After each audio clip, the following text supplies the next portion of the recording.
Pour les riches habitants d'Oak Haven, la maison de Kate Bennett était une horreur impardonnable, une cicatrice de béton violently enfoncée dans la crête de granit immaculée. Pendant 2 ans, le voisinage a traité sa forteresse comme une tache sur leur propriété. Ils ont demandé à la ville de condamner ce qu'ils appelaient un délire paranoïaque. Mais dans la nuit du 14 août, la définition de la folie a changé. Lorsque le feu de forêt a atteint les parois du canyon et que la seule voie d'évacuation s'est transformée en une rivière de goudron, le trou hideux dans la colline a cessé d'être une plaie. Alors que les manoirs de ses bourreaux se transformaient en cendres, le bunker de Kate est devenu la seule arche capable de résister à la tempête. La ville de Oak Haven, nichée au cœur des contreforts de l'Oregon, est fière de sa perfection esthétique. C'est le genre d'endroit où l'herbe est mesurée à la règle et où l'association des propriétaires exerce plus de pouvoir que la police locale. Si vous conduisez une voiture de plus de 5 ans, vous devez la garer dans votre garage. Si vous peignez vos volets d'une teinte de beige qui n'a pas été préapprouvée par le conseil, vous recevez une lettre recommandée avant même que la peinture ne soit sèche. C'est dans ce paradis soigné que Kate Bennett a emménagé. Kate avait 42 ans, mais ses yeux reflétaient l'épuisement de quelqu'un qui avait vécu 3 vies. Elle était ingénieure en structure de métier, veuve par la force des choses et possédée par un besoin singulier de sécurité. Après la mort de son mari David dans un effondrement structurel lors des tremblements de terre de 2021 en Haïti, une tragédie qui a fait la une de l'actualité internationale, mais qui ne lui a laissé qu'un drapeau plié et un chèque de règlement, Kate ne voulait pas de vue. Elle ne voulait pas d'une maison attrayante. Elle voulait un socle solide. Elle acheta le terrain tout au bout de Cedar View Lane. C'était un terrain difficile, escarpé et rocheux, adossé à la paroi abrupte de Granite Ridge. Il était resté invendu pendant une décennie, car le coût de son nivellement pour y construire une maison traditionnelle de type McMansion était astronomique. Kate ne le nivela pas. Elle fit venir des excavatrices. « Mais qu'est-ce qu'elle fait là-haut, bon sang? » demanda Brenda Coburn en regardant à travers ses volets. Brenda était la présidente de l'Association des propriétaires d'Oak Haven, une femme qui considérait les limites de propriété comme des frontières nationales. Son mari Ted sirotait son café, imperturbable. On dirait qu'elle creuse un sous-sol. Bren, un sous-sol, Ted, ça fait 3 semaines qu'elle creuse. Ce n'est pas un sous-sol, c'est une carrière. Tout a commencé par le bruit. Le grondement des machines lourdes résonnait sur les parois du canyon de l'Aube au crépuscule. Puis sont arrivés les camions de béton, les uns après les autres, déversant des mètres cubes infinis de boue grise dans le trou que Kate avait creusé dans la terre. Au bout de 2 mois, les rumeurs au restaurant local étaient virulentes. « J'ai entendu dire qu'elle construisait un bunker », a déclaré Mike Holloway, le mécanicien local. Une sorte de survivaliste. Elle pense probablement que les Russes vont arriver. Elle ruine l'esthétique de la rue. Brenda s'est plainte à tous ceux qui voulaient bien l'écouter à la poste. « Je suis passé devant hier. Pas de charpente, pas de bois, juste des murs en béton et des barres d'acier assez épaisses pour soutenir un pont. On dirait une prison soviétique. » La première confrontation a eu lieu un mardi, fin mai. Kate se tenait au bord de son chantier, vêtue de bottes à embout d'acier et d'un casque de chantier, en train d'examiner les plans avec son entrepreneur, un homme bourru nommé Kenji.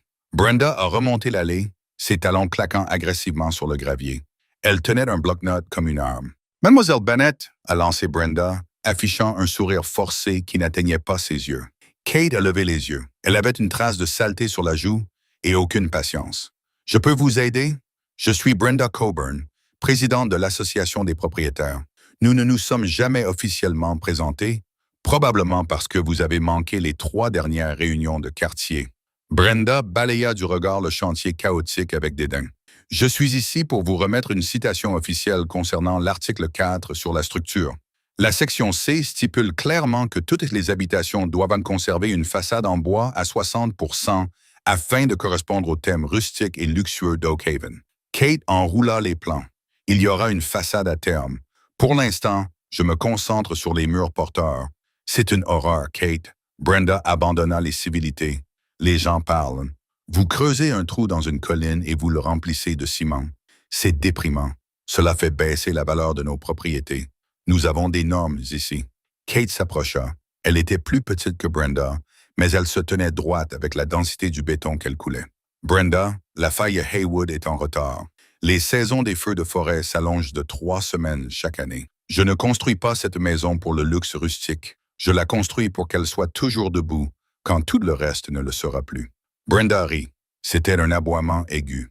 Oh, chérie, tu es l'une de celles-là, une survivaliste. Écoute, ramène ta paranoïa dans l'Idaho. Et Oak Haven, nous construisons des maisons, pas des bunkers. Ce n'est pas un bunker, dit Kate calmement. C'est un abri passif en terre renforcée géothermique et il est entièrement autorisé par le comté. On verra ça, siffla Brenda en tournant les talons.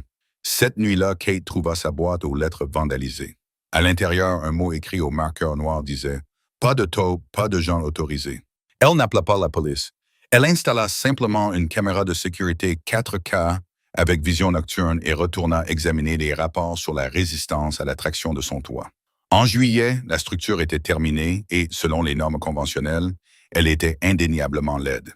Depuis la rue, elle ressemblait à une dalle de béton enfoncée violemment dans le flanc de la colline. La façade de la maison était constituée de verre et d'acier fortement renforcés, inclinés de manière à dévier le vent et les débris. Le toit n'était pas recouvert de bardeaux. Il était recouvert de 60 cm de terre et planté d'herbes indigènes, enterrant ainsi la maison de manière à la rendre invisible depuis les airs. Pour les habitants de Oak Haven, cela ressemblait à une grotte glorifiée. Les moqueries se sont déplacées sur Internet. Un adolescent de la région a pris une photo de Kate transportant de grands réservoirs de filtration dans son garage et l'a publié sur le groupe Facebook de la ville avec la légende « La femme taupe se prépare à l'apocalypse zombie ». #fou. Elle a reçu 400 likes. Même le maire, un homme nommé Tom Garris, propriétaire du concessionnaire automobile local, est commenté avec un emoji rieur. Mais le véritable coup dur est venu des tribunaux. Brenda Coburn avait mis sa menace à exécution.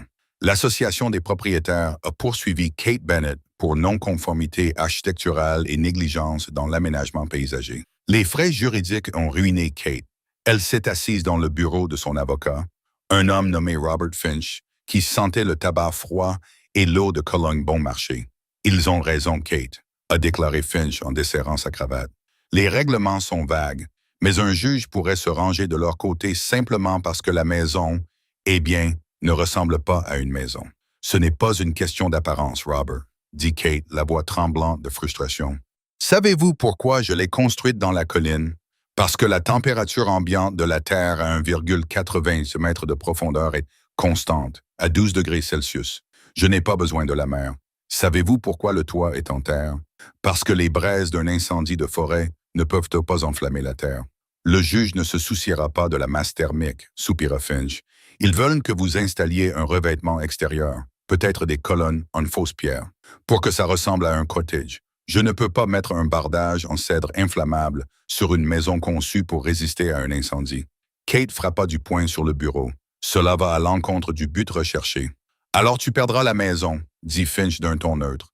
Ils la saisiront pour payer les vêtements et la raseront.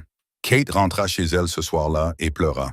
Elle s'assit dans son salon, qui était en fait très beau à l'intérieur, frais, calme, avec un sol en béton poli et un éclairage ambré tamisé. Elle se sentait en sécurité ici. Les murs épais isolaient du monde extérieur. Elle avait investi toutes ses économies, l'argent de l'assurance de son mari, tout dans cette maison. C'était son sanctuaire et il voulait le détruire parce qu'il n'était pas assez beau. Le mois d'août arriva et avec lui la chaleur. Ce n'était pas une chaleur estivale normale. C'était une couverture étouffante et oppressante qui s'était installée sur la vallée. La température a atteint 39 degrés Celsius, puis 41 degrés Celsius, puis 43 degrés Celsius. Le vieux réseau électrique d'Oak Haven a commencé à grogner sous la pression de milliers de climatiseurs fonctionnant à pleine capacité. Le 10 août, le courant fut coupé. Pour la première fois, il s'agissait seulement d'une coupure de courant tournante, selon la compagnie d'électricité. 2 heures. Mais 2 heures se transformèrent en 6. Dans les demeures à Ossature-Bois d'Oak Haven, la température intérieure monta en flèche. Sans mer, les maisons étaient essentiellement des fours emprisonnant la chaleur dans leur grenier.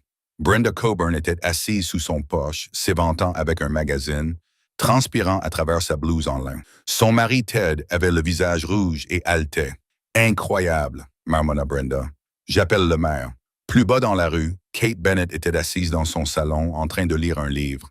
Il faisait 20 degrés Celsius à l'intérieur de sa maison, sans aucun ventilateur en marche. La terre autour de sa maison absorbait la chaleur, gardant l'intérieur naturellement frais. Elle avait aussi de l'électricité. Un modeste panneau solaire sur le toit alimentait un banc de batterie qui faisait fonctionner ses lumières et son réfrigérateur. Elle vit Brenda sur le porche, malheureuse. Kate envisagea de s'approcher pour lui offrir une bouteille d'eau fraîche. Elle se leva, se dirigea vers la fenêtre et observa. Puis elle vit Brenda prendre son téléphone, le pointer vers la maison de Kate, probablement pour documenter une nouvelle infraction à envoyer aux avocats. Kate ferma les stores. Qu'il transpire, pensa-t-elle. Il voulait la normalité. C'est normal maintenant. Mais la chaleur n'était que le début. La véritable menace grandissait à 80 km au sud, au cœur de la forêt nationale, où un éclair sec venait de frapper un pin mort. L'Oak Haven Gazette publia un petit article en page 4. Un petit feu de brousse signalé près du col Miller. Les pompiers surveillent la situation. Personne n'y prêta attention.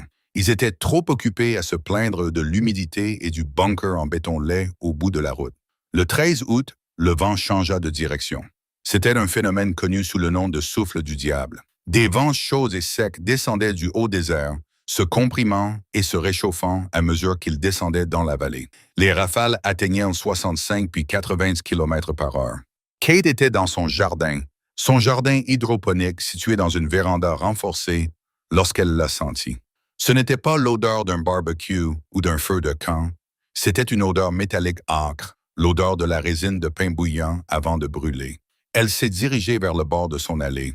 Le ciel au sud, habituellement d'un bleu éclatant, était taché d'une couleur jaune maladif. Les oiseaux étaient silencieux. Le seul bruit était celui du vent qui hurlait à travers les fils électriques. Son téléphone a vibré. C'était une alerte automatique du comté signalant un danger extrême d'incendie. Kate a regardé les belles demeures en bardeaux de cèdre qui bordaient sa rue. Elles étaient entourées de paillis d'écorces décoratifs, d'herbes ornementales sèches et de branches de chêne en surplomb. Du petit bois, murmura-t-elle. Ils vivent dans des tas de petits bois. Elle courut à l'intérieur et déclencha son protocole de confinement. Elle n'était pas folle, elle était prête. Mais alors qu'elle fermait les lourdes volets en acier de ses fenêtres, elle vit une voiture s'arrêter. C'était le shérif Thompson. Il sortit de sa voiture, l'air agacé. Il s'approcha de son portail. « Mademoiselle Bennett », cria-t-il pour couvrir le bruit du vent. Le shérif Kate entr'ouvrit la porte. « Nous avons reçu une plainte pour nuisance sonore. Brenda dit que vos ventilateurs, ou quoi que ce soit, font trop de bruit et perturbent la tranquillité. » Kate le fixa du regard. « Les ventilateurs sont mon système de filtration d'air. Je les teste parce que l'indice de qualité de l'air est en baisse. »« Eh bien, éteignez-les, » dit le shérif en essuyant la sueur de son front. « Et honnêtement, Kate, vous devriez nettoyer votre jardin. Toute la ville est à cran avec cette chaleur. Vous n'arrangez pas les choses en laissant cet endroit ressembler à une zone de guerre. » Kate regarda derrière lui vers le ciel jaune. « Shérif, avez-vous regardé vers le sud? Ce n'est qu'un feu de brosserie à 16 km d'ici. Ne semez pas la panique. Éteignez simplement les ventilateurs. » Il remonta dans sa voiture et partit. Kate le regarda partir. Elle n'éteignit pas les ventilateurs. Au lieu de cela, elle se rendit à son panneau de contrôle et passa l'admission de passive à nettoyage. Cette nuit-là, le soleil ne se coucha pas. Il disparut simplement derrière un mur de fumée noire qui roula sur les montagnes comme un tsunami. À 2h14 du matin, le 14 août, le réseau électrique de Oak Haven finit par céder. Il ne s'est pas éteint en silence.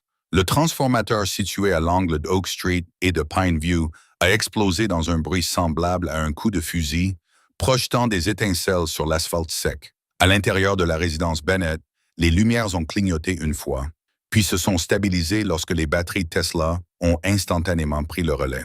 Kate n'a même pas levé les yeux de ses écrans. Elle regardait les images infrarouges transmises par satellite sur un ordinateur portable posé sur l'îlot de sa cuisine. « Il a traversé la rivière », murmura-t-elle dans la pièce vide. Le feu, que les autorités avaient déclaré à 16 km de là, au coucher du soleil, s'était propagé à une vitesse effrayante de 65 km par heure, porté par les vents violents. Il avait traversé les gorges de la rivière Columbia, un exploit jugé impossible, et couronnait désormais les bois secs de Granite Ridge. Kate attrapa son sac de survie, non pas pour partir, mais pour être prête.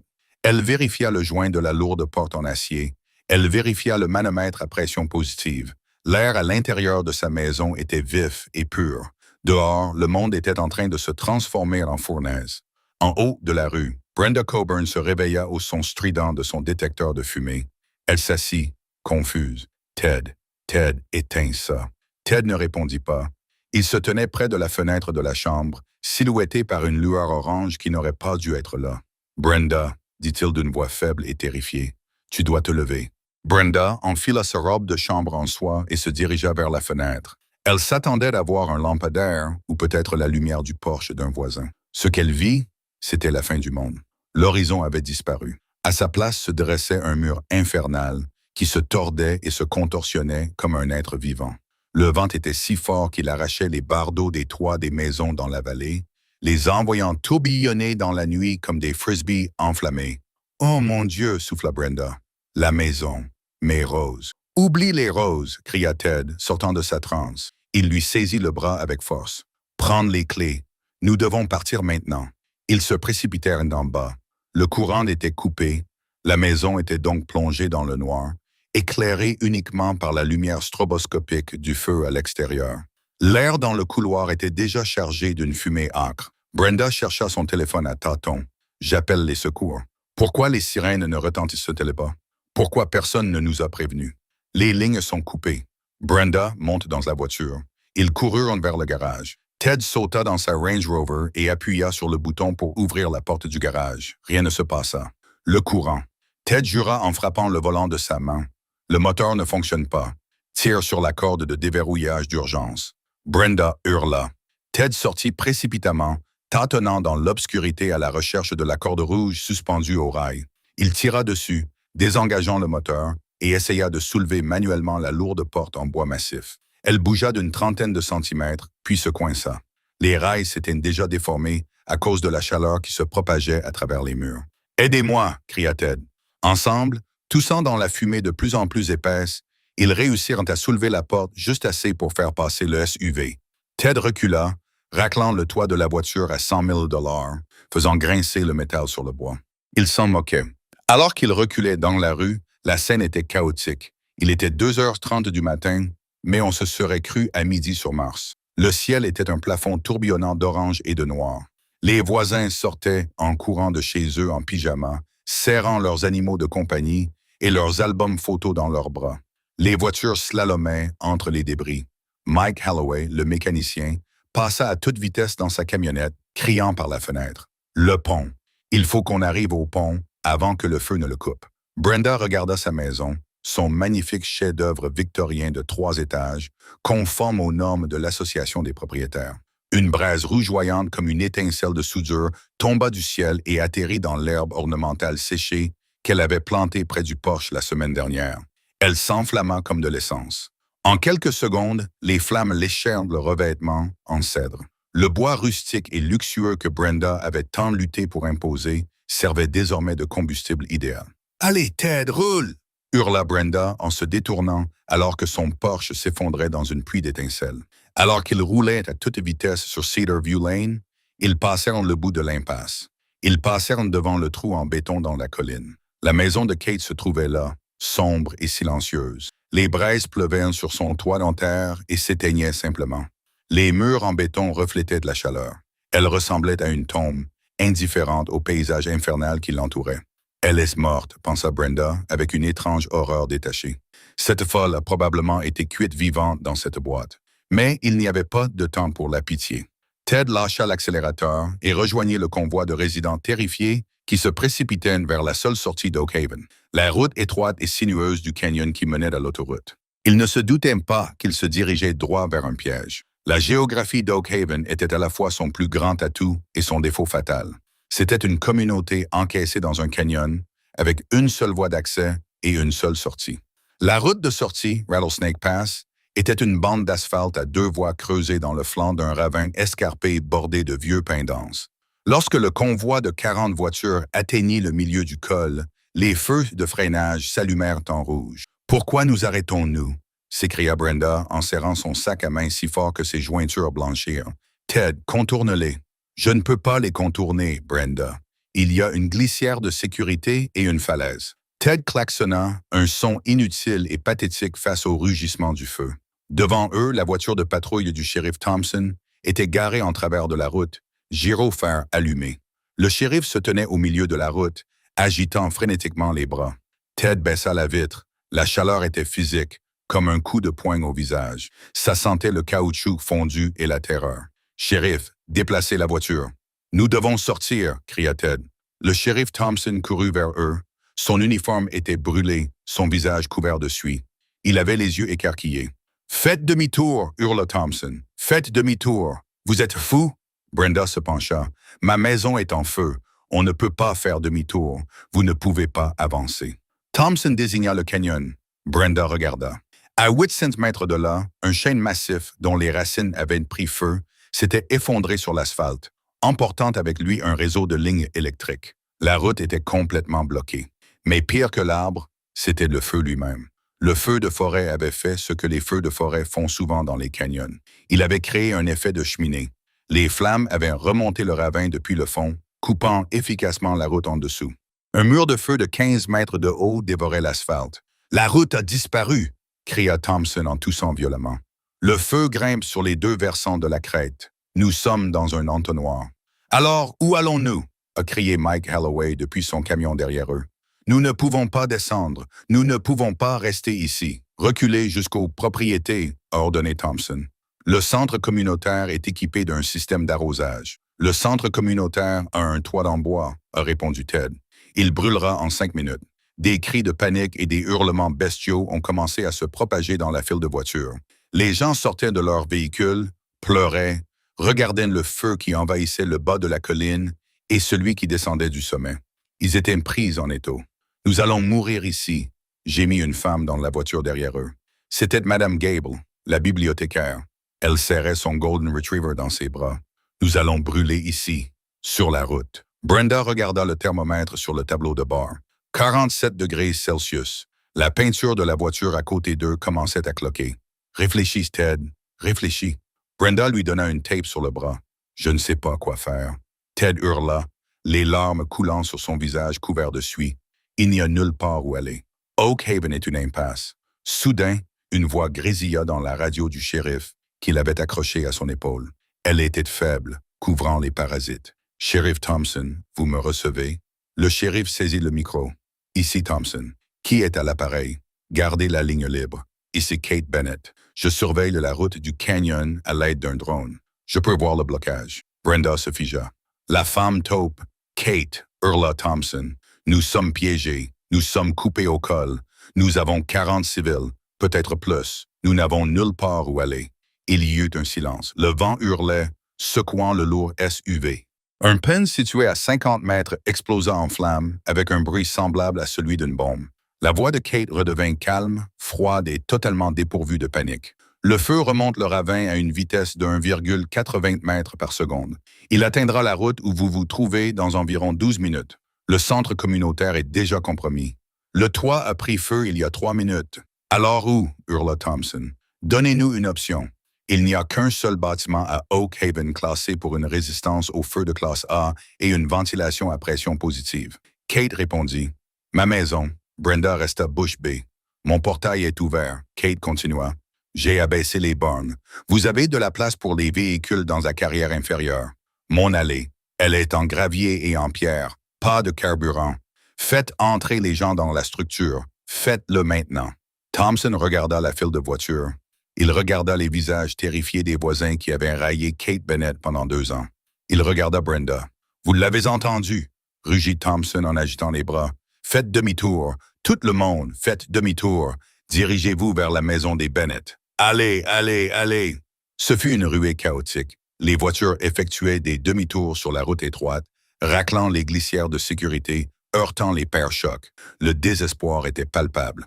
Ted fit tourner le Range Rover, les pneus patinant sur l'asphalte fondant. « Nous allons chez elle », murmura Brenda en serrant sa poitrine. « Après tout ce que j'ai dit, après le procès, tu veux brûler Brenda ?» rétorqua Ted en accélérant pour remonter la colline. « Tais-toi et prie pour qu'elle nous laisse entrer. » Le trajet du retour fut un véritable enfer. Oak Haven avait disparu. Les pelouses impeccables étaient réduites en cendres noires. Les clôtures blanches étaient des lignes de feu. Les panneaux de signalisation étaient des gouttes de métal vert en fusion. La chaleur s'intensifiait. Les pneus du SUV semblaient mous. Le caoutchouc devenait trop chaud. « Allez, allez !» exhorta Ted. Ils arrivèrent au bout de Cedar View Lane. La fumée était si épaisse qu'ils ne voyaient pas à plus d'un mètre devant eux. Les phares transperçaient l'obscurité, n'éclairant rien d'autre qu'un chaos gris tourbillonnant. Puis ils traversèrent le banc de fumée. Elle était là, l'œil la vit. Le vent soufflait autour, mais la maison elle-même était intacte. Les braises glissaient sans danger sur la façade en béton.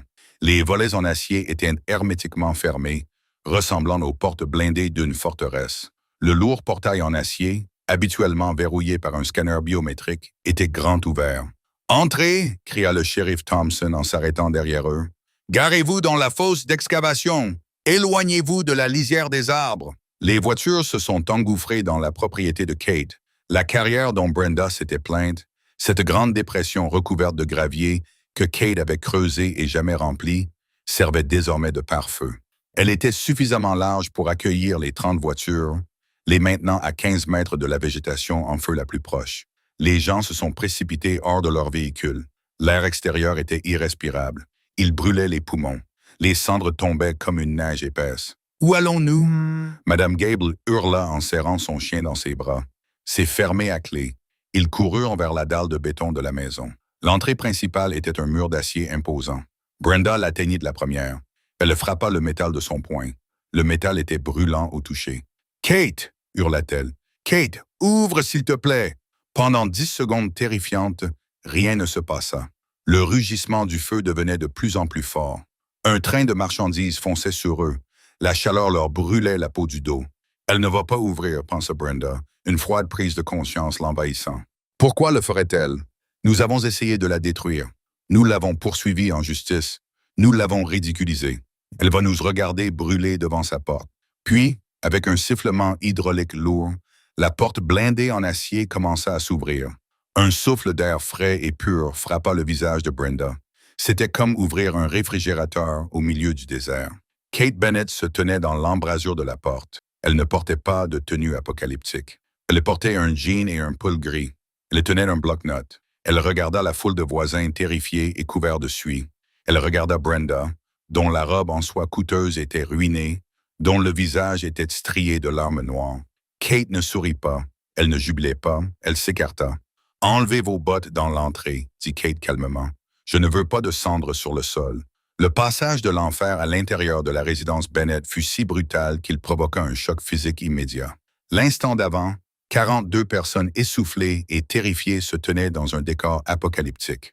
Un monde de vent hurlant, de chaleur brûlante et d'air qui sentait le soufre et le cèdre brûlé. L'instant d'après, la lourde porte en acier se referma dans un sifflement. Les serrures hydrauliques s'enclenchèrent dans un bruit sourd et profond, et le monde devint silencieux. Ce silence était le bruit le plus fort que Brenda Coburn ait jamais entendu. L'entrée ou salle numéro 1, comme l'indiquait le pochoir sur le mur, était un large couloir industriel chic avec un sol en béton poli et un éclairage LED encastré qui diffusait une douce lueur bleue clinique. L'air y était pressurisé. Un faible bourdonnement, semblable au bruit d'un moteur à réaction lointain, vibrait sous la semelle de leurs chaussures. « Restez dans le couloir », ordonna Kate. Elle se tenait près d'un panneau de contrôle près de la porte intérieure, tapotant un écran tactile. Les épurateurs sont en train d'effectuer un cycle de purge. Si vous ouvrez la porte intérieure avant que le voyant passe au vert, vous ferez entrer la fumée. Attendez. Les voisins se blottirent les uns contre les autres. Des hommes en pyjama tachés de suie, des femmes serrant des boîtes à bijoux, des enfants pleurant doucement. La hiérarchie sociale d'Oak Haven, le réseau complexe de ceux qui conduisaient la dernière Mercedes et de ceux qui siégeaient dans tel ou tel comité s'étaient évaporés. Ils n'étaient plus que des réfugiés frissonnants malgré la chaleur de la saleté qui maculait leur visage. Le shérif Thompson s'appuya contre le mur, toussant dans un mouchoir. Il regarda Kate. « Nous avons tout le monde. J'ai fait le compte. 42 personnes, 3 chiens, 1 chat. » Kate ne leva pas les yeux de son écran. La capacité maximale de mon système de filtration est de 6 personnes. Nous sommes à 700% de notre capacité. J'augmente le débit d'oxygène. Kate. Brenda s'avança. Sa voix tremblait. « Pas maintenant, Brenda, » dit Kate d'un ton sec. Elle n'était pas impolie. Elle était ingénieure. Feu vert. Tout le monde à l'intérieur. Allez. Les portes intérieures s'ouvrirent. Si les voisins s'attendaient à une cave humide et sombre, remplie de boîtes de conserve et de théories du complot, ils restèrent bouche bée. Le salon principal de la maison de la femme taupe était un chef-d'œuvre d'architecture souterraine moderne. Comme la maison était construite sur le versant sud, le mur arrière, celui qui était enfoui profondément dans la terre, était en béton incurvé, lissé et scellé pour ressembler à du marbre. Le plafond était haut, près de 3,6 mètres, soutenu par les énormes poutres en acier que Brenda avait autrefois qualifiées d'hideuses. Mais l'avant de la maison, l'avant était une révélation.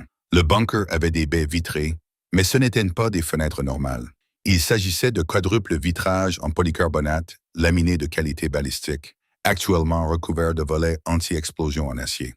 À l'intérieur, cependant, Kate avait installé des écrans haute définition qui imitaient des fenêtres et diffusaient en boucle une vidéo apaisante d'une forêt pluvieuse. C'était une astuce psychologique pour éviter la claustrophobie, et cela fonctionnait instantanément. Le mobilier était moderne, élégant et bas, datant du milieu du siècle. La cuisine était équipée d'un immense îlot en quartz, mais la caractéristique la plus frappante était la température. « Il fait froid », murmura Ted Coburn en essuyant la sueur de son front. « Des boucles de refroidissement géothermique », répondit Kate en passant devant lui pour se diriger vers l'îlot de cuisine. « La température de la Terre est constante, à 55 degrés Celsius. Je fais circuler de l'eau dans les tuyaux des fondations.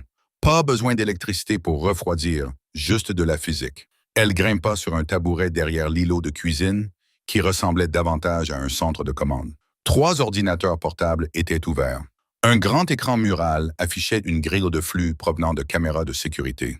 La plupart des images provenaient de caméras statiques qui avaient fondu ou avaient été détruites, mais 2 fonctionnaient encore. L'une montrait l'allée où leurs voitures étaient garées dans la carrière. Les voitures commençaient à fumer. « Écoutez-moi tous, » dit Kate, sa voix résonnant clairement dans la pièce ouverte. « Asseyez-vous où vous voulez. Par terre, sur les canapés, sur les chaises. Ne touchez pas les murs près de l'avant de la maison. Ils vont chauffer car le pont thermique conduit la chaleur même avec l'isolation. Il y a de l'eau au robinet. Elle est filtrée par un système de 10 000 gallons enterré sous le garage. Buvez. » Madame Gable, la bibliothécaire, s'affala sur un canapé en cuir en serrant son Golden Retriever dans ses bras. « Sommes-nous en sécurité, Kate? » « Vraiment. » Kate regarda le moniteur. Les capteurs de température externe indiquaient 1400 degrés Fahrenheit. Le feu n'était pas seulement près d'eux, il était sur eux. La structure est conçue pour résister à des températures de 2000 degrés Fahrenheit pendant 4 heures. Kate déclara objectivement, « Le toit est recouvert de 2 pieds de terre, qui constituent un bouclier ablatif. Les murs en béton ont une épaisseur de 12 pouces et sont renforcés par des barres d'armature. Physiquement, la maison tiendra debout. » « Mais l'air, » demanda Mike Holloway en regardant les bouches d'aération au plafond. « Si la fumée pénètre, ce ne sera pas le cas, » répondit Kate. « J'ai un système de filtration HEAL avec une pression positive. Nous expulsons l'air par les fissures afin que la fumée ne puisse pas entrer. » Cependant, elle marqua une pause. La pièce est devenue silencieuse. « Cependant quoi? » a demandé Brenda. « Cependant, les épurateurs de CO2 sont conçus pour une personne et des invités occasionnels. Pas pour 42 personnes qui respirent fortement. Les niveaux de CO2 vont augmenter. L'air va devenir étouffant. Vous pourriez avoir mal à la tête. Si vous vous sentez étourdi, asseyez-vous. Bougez le moins possible pour économiser l'oxygène. » Kate a sauté du tabouret et s'est dirigée vers une armoire, d'où elle a sorti une grande trousse médicale. Elle la lança au shérif. Crème pour brûlure, solution saline pour les yeux, inhalateur. Distribuez-les. Elle retourna à ses écrans. Elle était le capitaine d'un sous-marin au fond d'un océan de feu. Brenda l'observait. Elle regarda autour d'elle. Elle vit dans les yeux de chacun ce qu'il était vraiment. Ce n'était pas un rejet de la communauté. C'était une police d'assurance contre un monde que Kate Bennett savait plus fragile qu'eux ne le pensaient. Brenda se dirigea vers l'îlot de cuisine. Elle se sentait petite, elle se sentait stupide. Elle se sentait comme une enfant qui avait cassé un vase et attendait que sa mère le répare. « Kate », dit Brenda doucement. Kate ne leva pas les yeux. Elle tapait un code réglant la vitesse des ventilateurs du système de ventilation. « Qu'y a-t-il, Brenda? Si tu veux me faire remarquer le nombre de voitures dans l'allée, épargne-moi ça. »« Non, » dit Brenda, les larmes lui montant à nouveau aux yeux. « Je voulais te demander, comment l'as-tu su? » Kate cessa enfin de taper. Elle regarda Brenda. Ses yeux étaient fatigués, ses cernes soulignant le stress qu'elle cachait. « Je ne savais pas, Brenda. J'ai juste été attentive. Les données climatiques, la charge combustible dans la forêt, la nappe phréatique, Tout est cela si vous regardez les chiffres plutôt que les estimations de la valeur des propriétés.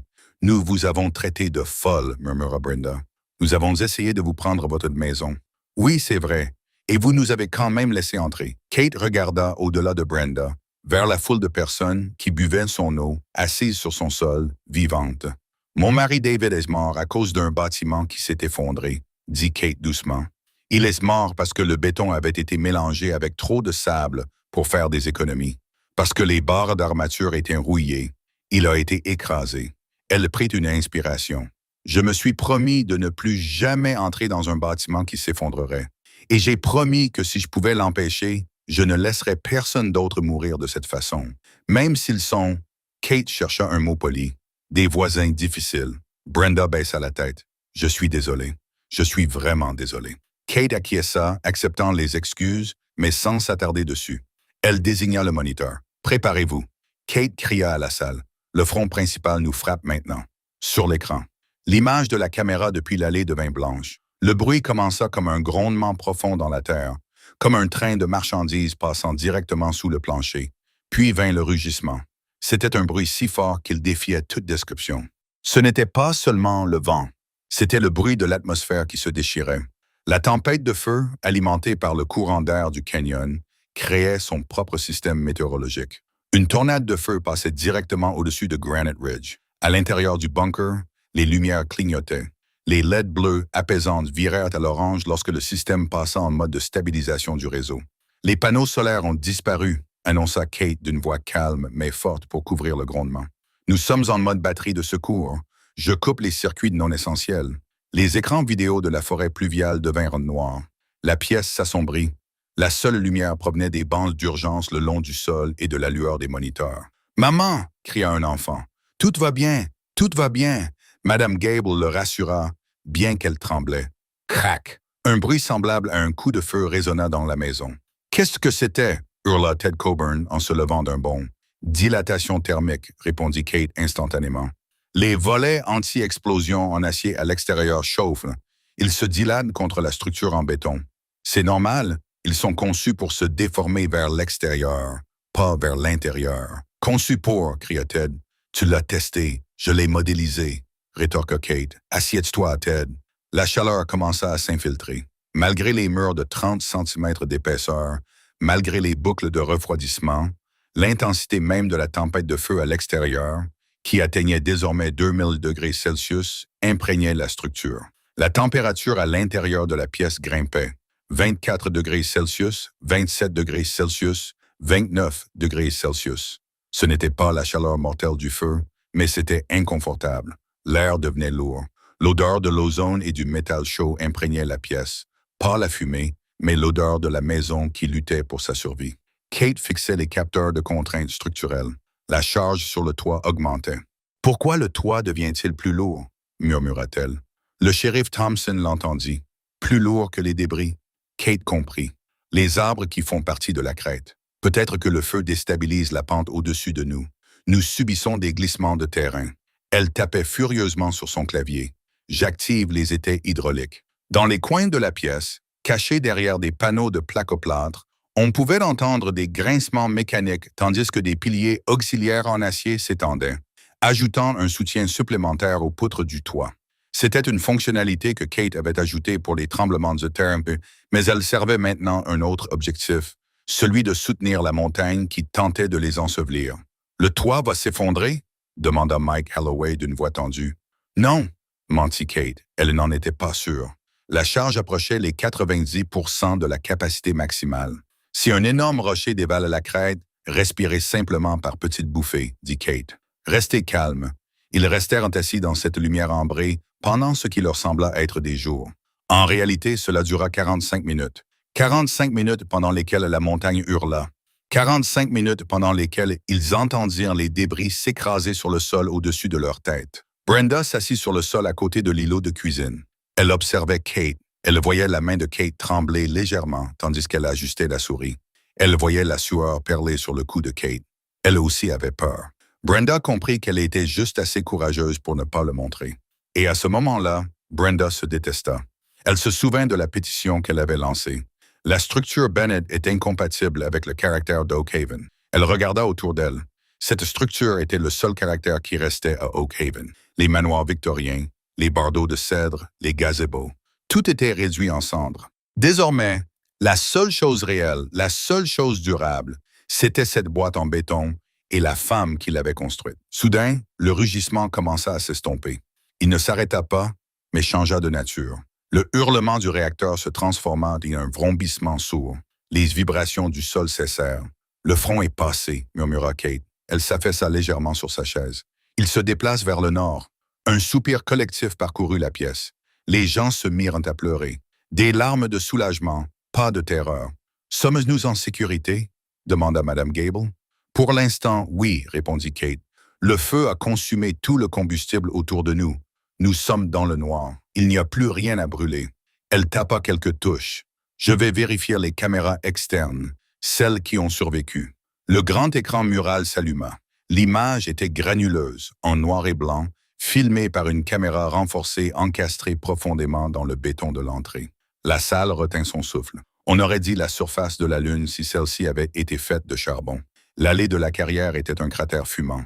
Les voitures, les BMW, les Land Rover, les pick-up étaient méconnaissables. Il ne restait plus que des carcasses squelettiques d'acier et de verre fondu, dépouillées de leur peinture, les pneus disparus, reposant sur des jantes dans des flaques d'aluminium solidifié.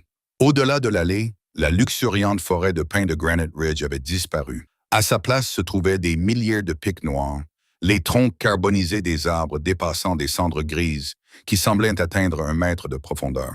Mais la vue la plus dévastatrice fut celle que Kate obtint en orientant la caméra vers la vallée. Le domaine Oak Haven. « Oh mon Dieu !» s'étouffa Ted. Il n'y avait plus de maisons, il n'y avait plus de rues, il n'y avait plus qu'un réseau de braises incandescentes. Tout le quartier avait été rasé.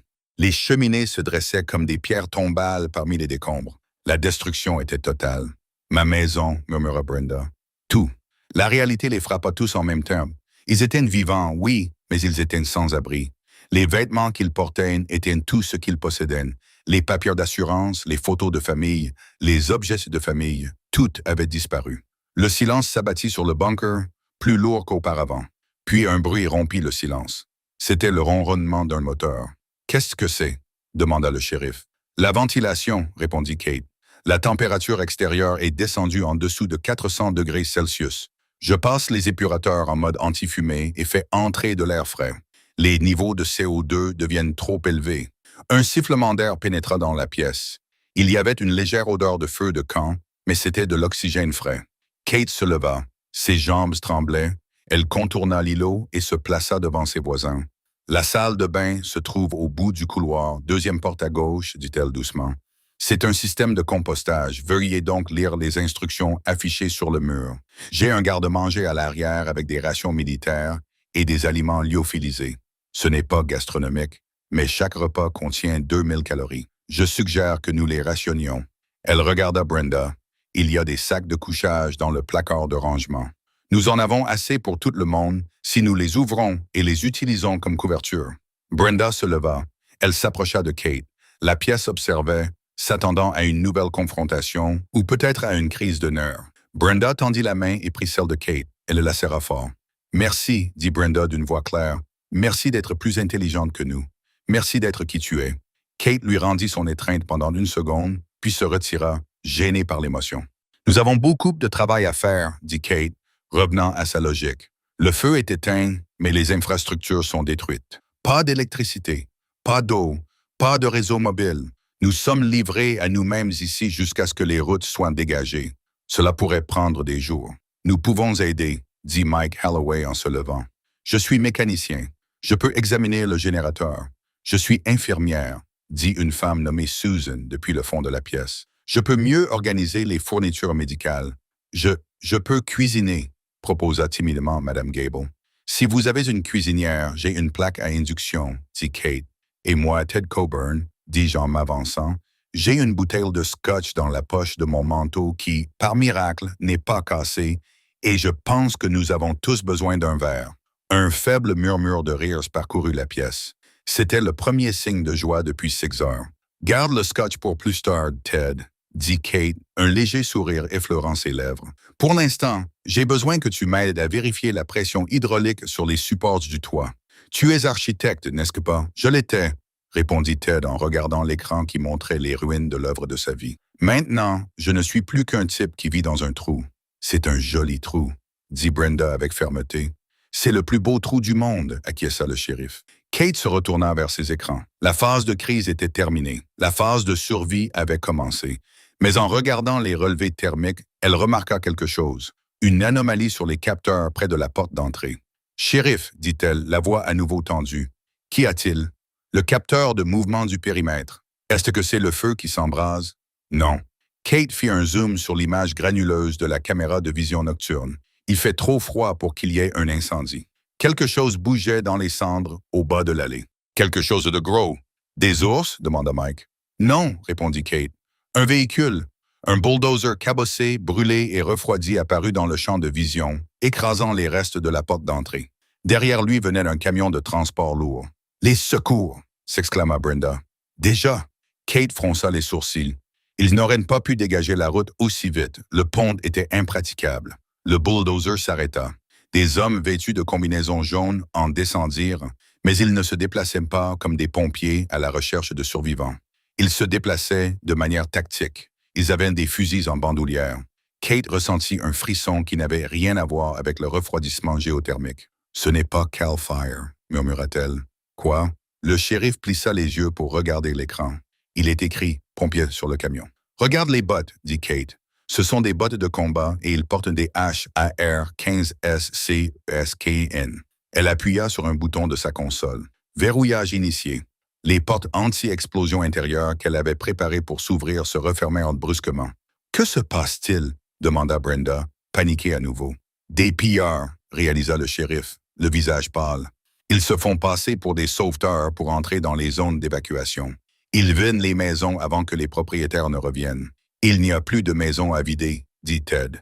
Sauf une, dit Kate d'un ton sinistre. Elle se tourna vers la pièce où se trouvaient les 42 banlieusards. Écoutez-moi attentivement, dit Kate. Nous avons survécu à l'incendie, mais nous ne sommes pas encore en sécurité. Nous avons de la nourriture, de l'eau et des médicaments, et dehors, il y a des hommes qui les veulent. Nous n'ouvrirons pas cette porte. Mais ils ont des armes, gémit Madame Gable. Kate se pencha sous l'îlot de cuisine et appuya sur un panneau. Un tiroir caché s'ouvrit. À l'intérieur se trouvaient un pistolet de détresse, un taser et un revolver. « Nous aussi, dit Kate, et nous avons une forteresse. » Elle regarda Brenda. « Vous vouliez savoir si c'était un bunker. Eh bien, maintenant, c'en est un. Brenda, apportez la trousse médicale dans l'arrière-boutique. Ted Mike, shérif, vous venez avec moi. » Les voisins d'Oak Haven regardèrent Kate Bennett. Le ridicule avait disparu. Le jugement avait disparu. À leur place, il y avait quelque chose qui s'apparentait à de l'adoration. Elle était leur capitaine, et la guerre n'était pas terminée. Les hommes à l'extérieur ne ressemblaient pas à des sauveteurs. Sur l'écran haute définition, leurs mouvements étaient prédateurs. Ils encerclaient la coque en béton de la maison, testant les volets avec des pieds de biche, leurs lampes torches fendant les tourbillons de cendres. « Ouvrez !» cria l'un d'eux, la voix étouffée par un masque à gaz. « Pompiers! Nous devons vérifier s'il y a des survivants. » « Ne répondez pas, » murmura Kate. Elle était assise devant la console, les doigts suspendus au-dessus d'une série d'interrupteurs rouges. Ils testent le périmètre. S'ils pensent que nous sommes faibles, ils vont forcer l'entrée. Ils ont un camion, dit Ted en regardant l'écran. Ils pourraient enfoncer la porte. Qu'ils essaient, répondit Kate froidement. L'entrée est conçue pour résister à un ouragan de catégorie 5. Un Ford F-350 ne l'égratignera même pas. Dehors, les hommes semblaient réaliser que les pieds de biche étaient inutiles contre l'acier trempé. Le chef fit un geste vers le camion. Il criait quelque chose en pointant la porte, anti-explosion principale. « Ils vont la défoncer », dit le shérif en serrant le pistolet lance-fusée que Kate lui avait donné. « Kate, s'ils frappent cette porte assez fort, ils détruiront leur camion. » L'interrompit Kate. « Mais je préférerais ne pas avoir à repeindre. Lancez les contre-mesures. » Elle actionna un interrupteur. Instantanément, le périmètre extérieur de la maison s'illumina. Des projecteurs LED haute intensité, généralement utilisés pour la sécurité, clignotaient violemment à 50 000 lumens. Sur l'écran, les pillards trébuchaient en arrière, aveuglés, se protégeant les yeux. Kate se pencha vers le micro relié au système de sonorisation externe. Sa voix retentit à l'extérieur, amplifiée et déformée, ressemblant à la voix de Dieu. Cette propriété est sous surveillance. Vous êtes en infraction. Les forces de l'ordre armé sont sur place. Quittez les lieux immédiatement. Le chef des pillards hésita. Il plissa les yeux contre la lumière et leva son fusil. « Bluff !» cria-t-il, bien qu'il semblait incertain. « Ouvrez la porte ou nous la faisons sauter. » Shérif, Kate fit un signe de tête vers un petit hublot circulaire près de l'entrée. Un hublot déguisé en bouche d'aération. Le shérif Thompson s'avança, glissa le pistolet lance-fusée dans le hublot et appuya sur la gâchette. La fusée jaillit dans un sifflement et explosa en une boule rougeoyante de magnésium juste au pied des pillards. La lumière était aveuglante et brûlante. Les hommes reculèrent un temps criant, pris de panique. Avant qu'ils aient pu se regrouper, un nouveau bruit déchira l'air. Un bruit rythmique qui faisait vibrer la poitrine. Kate regarda son écran radar. « Transpondeur AIFFF détecté », dit-elle, un sourire brisant enfin son masque stoïque. « Ce ne sont pas des pillards. » Un projecteur venu du ciel balaya l'allée, éclipsant les projecteurs de Kate. Le vent souleva les cendres dans un tourbillon frénétique, tandis qu'un énorme hélicoptère Black Hawk de la Garde nationale descendait et planait à basse altitude au-dessus du quartier en ruine. Les pillards n'attendirent pas. Ils se précipitèrent dans leur camion, reculant à l'aveuglette dans l'obscurité, abandonnant leur butin. À l'intérieur du bunker, 42 personnes poussèrent un soupir de soulagement qu'elles retenaient depuis des heures. « Ils sont partis », murmura Brenda. Elle glissa le long du mur jusqu'au sol, enfouissant son visage dans ses mains. Kate déverrouilla les lourds verrous en acier. C'était fini. Le soleil qui se leva le lendemain matin ne ressemblait pas au soleil. C'était un disque rouge pâle derrière un rideau de smog gris. La lourde porte de la résidence Bennett s'ouvrit dans un sifflement. Lentement, avec hésitation, les habitants d'Oak Haven sortirent. Le silence était absolu.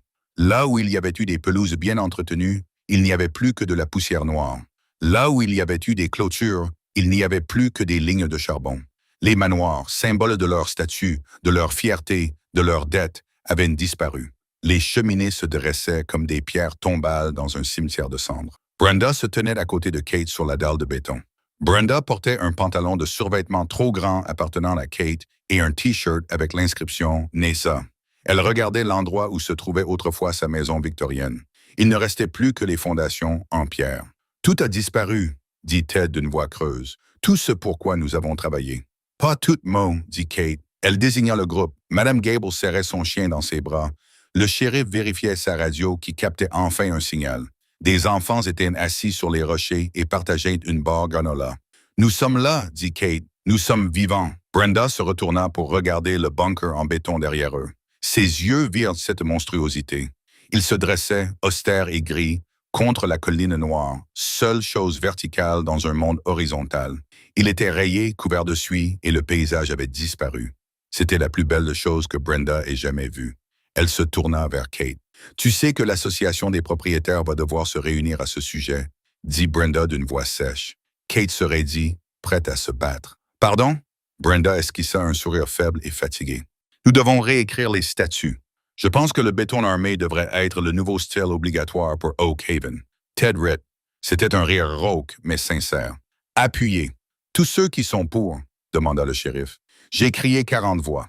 Kate Bennett, la femme taupe de Granite Ridge, regarda ses voisins. Ils étaient sales, sans abri et brisés. Mais ils la regardaient non pas avec dédain, mais avec gratitude. Elle tendit la main et posa une main sur l'épaule de Brenda. « Entrez, » dit Kate. « J'ai du café qui coule, puis nous commencerons à dessiner les plans pour la reconstruction. » Finalement, Oak Haven fut reconstruite, mais elle ne fut plus jamais la même. Les bardeaux de cèdre et les herbes ornementales avaient disparu, remplacés par des toits en pierre et en métal résistants au feu et un espace défendable. Kate Bennett ne déménagea pas. Elle devint l'architecte en chef de la nouvelle communauté, enseignant à ses voisins que le vrai luxe n'est pas une question d'apparence. C'est une question de survie. Le procès intenté contre elle a été abandonné et encadré et accroché dans la mairie pour rappeler la folie de l'arrogance. Les gens qui avaient survécu à la nuit du souffle du diable ont cessé de l'appeler la femme taupe. Kate Bennett était simplement la femme qui avait construit l'arche. Et lorsque le vent souffle fort dans le canyon, plus personne ne se plaint du bourdonnement de ses filtres à air. Ils écoutent simplement et dorment paisiblement, sachant que si le ciel s'effondre à nouveau, ils ont un endroit où aller. Si cette histoire vous a donné des frissons, cliquez sur le bouton « J'aime ». Cela aide vraiment la chaîne à se développer. Que feriez-vous si vos voisins essayaient de vous poursuivre en justice pour vous être protégé? Leur auriez-vous ouvert la porte? Faites-le moi savoir dans les commentaires ci-dessous. Et si vous voulez découvrir d'autres histoires incroyables de survie, de vengeance et de rédemption, n'oubliez pas de vous abonner et d'activer la cloche de notification pour ne manquer aucune vidéo. Merci d'avoir regardé et prenez soin de vous.